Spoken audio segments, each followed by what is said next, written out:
60,000 आत्माओं की राख बिखरी पड़ी थी। वर्षों से, युगों से किसी ने उस राख को छुआ नहीं था। कोई वहां जाता नहीं था। वो जगह सुनसान थी, अंधेरी थी, जैसे समय वहां रुक गया हो। गंगा की पहली लहर उस राख तक पहुंची। जल ने राख को छुआ और तब एक रोशनी उठी। फिर एक और, फिर एक और, एक के बाद एक 60,000 प्रकाश बिंदु उठने लगे। आत्माएं जो युगों से भटक रही थीं, अब मुक्त हो रही थीं। उनके चेहरों पर शांति थी। वो पीड़ा जो सदियों से थी, एक पल में गायब हो गई।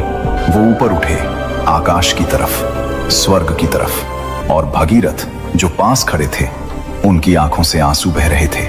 वो बैठ गए धरती पर और हाथ जोड़कर बस इतना कहा, मां तुम आ गई।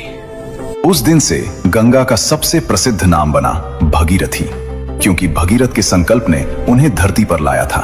और एक नया शब्द बना, भगीरथ प्रयास। दोस्तों, अब तक हमने जाना गंगा कैसे स्वर्ग से धरती पर आई, लेकिन गंगा की कहानी में एक और मोड़ है। ये कहानी है इक्ष्वाकु वंश के एक राजा थे, महाभिष। लेकिन जो काम उन्होंने किया, उसने महाभारत की पूरी कहानी को जन्म दिया। महाभिष कोई साधारण राजा नहीं थे।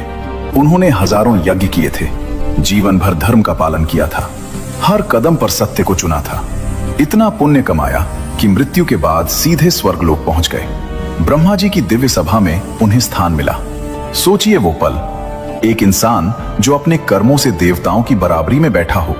यह सम्मान बहुत कम लोगों को मिलता है। महाभिष उस दिन सबसे खुश इंसान रहे होंगे।